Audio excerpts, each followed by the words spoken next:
Halo Brand, kembali lagi di Amanda Channel. Nah, ini ada kabar terbaru, yakni Angkatan Laut Malaysia disebut tumpul di Laut Cina Selatan meski paling vokal menantang. Karena seperti kalian ketahui, usut punya usut, seperti dikutip dari Defense Security Asia, Malaysia itu paling vokal katanya, Brand, vokal menantang.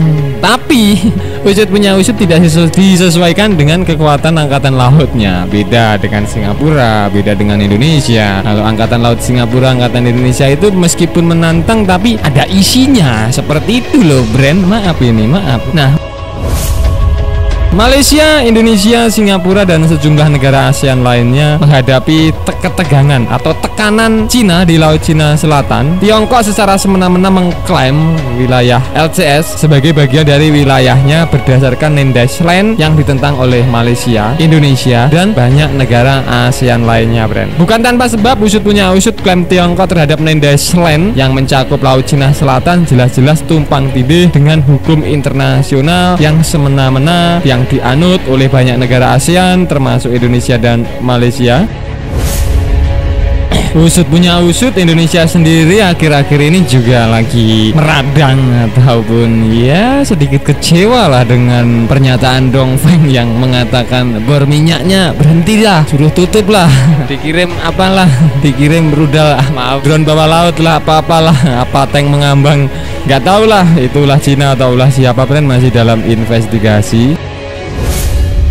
Nah, usut punya usut, namun provokasi Tiongkok di Laut Cina Selatan belakangan dianggap merugikan Indonesia dan Malaysia karena wilayah pengeboran gas dan minyak di area ZEE kedua negara terancam. Tiongkok bahkan belakangan berani melarang Indonesia melakukan pengeboran minyak dan gas di Natuna Utara yang jelas-jelas merupakan wilayah zona ekonomi eksklusif Indonesia, Brand. Nah, bagaimana nih, Brand, menurut kalian terkait hal ini? Silahkan cerot di kolom komentar. Hal ini kemudian membuat banyak negara ASEAN berusaha melawan dominasi Tiongkok di Laut Cina Selatan, termasuk Malaysia, termasuk Indonesia juga. Sering memanasnya kawasan Laut Cina Selatan, Malaysia menambahkan armada kelautannya untuk menjaga keamanan dan keselamatan negaranya. Seperti kalian ketahui, menambah banyak kapal lah, ada KD Rencong yang baru-baru ini. Kapal Littoral Mission Ship atau LMS milik Tentara Laut Diraja Malaysia atau TLDM yang keempat dan yang terakhir, Rencong, telah tiba di pangkalan TLDM di Kota Kinabalu di Sabah pada tanggal 28 kemarin, masih hangat, bersamaan dengan 45 orang kru kapal LMS berlayar usai acara serah terima kepada TLDM yang berlangsung di Limbungan Wuchuan, Pelabuhan Wuchang, Hidong, Nantong City, China pada 18 Desember kemarin. Kedatangan kapal Rencong disambut oleh Komandan Armada Timur TLDM Laksamana Muda Datuk Sabri Syali dan pimpinan senior Armada Timur TLDM. Kapal LMS terbaru negara jiran tersebut akan bergabung dengan kapal LMS lainnya di pangkalan RMN Kota Kinabalu, yaitu KD Badik, KD Sudang, dan KD Keris, Brand. Dilansir dari Defense Security Asia, kapal-kapal tersebut telah ditugaskan dan saat ini menjalankan tugas menjaga kedaulatan dan keamanan perairan negara Malaysia, khususnya di Laut Cina Selatan. Dan seperti kalian ketahui, sebelumnya dikutip dari Defense Security Asia yang berjudul Malaysia lebih vokal bantah Cina, Indonesia berdiam diri. Seperti itu, yang terbit pada 27 Oktober kemarin, Brand. Tapi menurut media-media asing, ngotot boleh tapi disesuaikan dengan kekuatan lah, seperti itu. Jangan hanya ngotot doang tapi kekuatan gak diperhitungkan.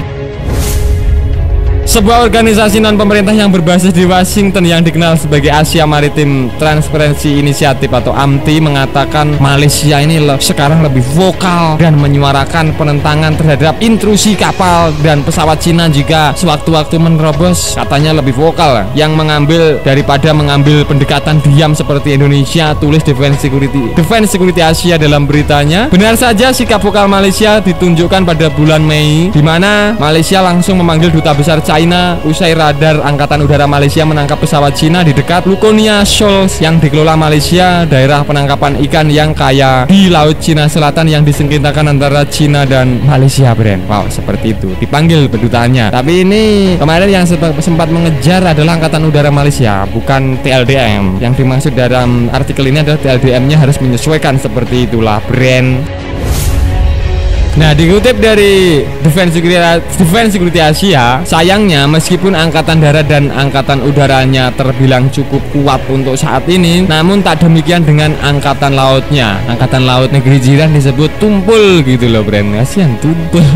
Tumpul kayak burung kalian bercanda.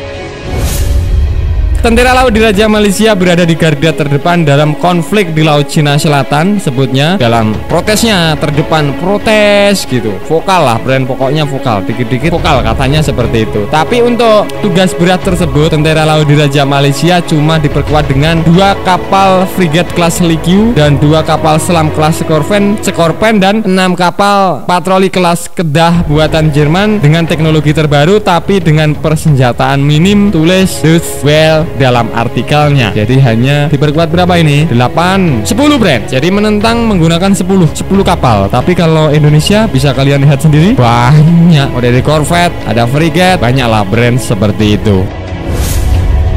Nah, usut punya usut, media Amerika The Atlantic dalam artikel yang dimuat ulang oleh Defense One, bisa kalian cek sendiri. The Atlantic justru tak menganggap Malaysia sebagai negara yang mampu melawan Cina. Wow, kejam amat ini media Amerika.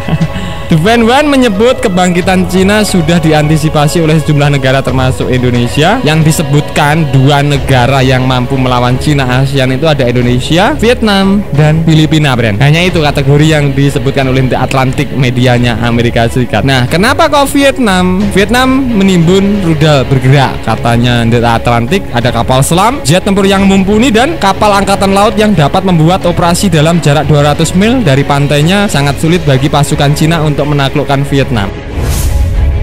Nah, untuk Indonesia meningkatkan pengeluaran pertahanan hingga 20% pada tahun 2020 dan 16% lagi pada tahun 2021 untuk membeli lusinan pesawat tempur, kapal permukaan, dan kapal selam. Dan yang ketiga ada negara Filipina yang mendekati Beijing untuk sebagian besar masa jabatan Presiden Rodrigo Duterte telah meningkatkan patroli udara dan laut, melakukan latihan militer dengan Amerika Serikat, dan berencana membeli rudal jelajah dari India. Jadi itulah 3 negara yang disebutkan oleh The Atlantic yang mampu menghadapi Cina. Hanya ada 3 negara di ASEAN ini. Yang pertama ada Indonesia, kedua Filipina, dan yang ketiga ada Vietnam. Kalau Malaysia disebutkan tidak mampu seperti itulah, brand.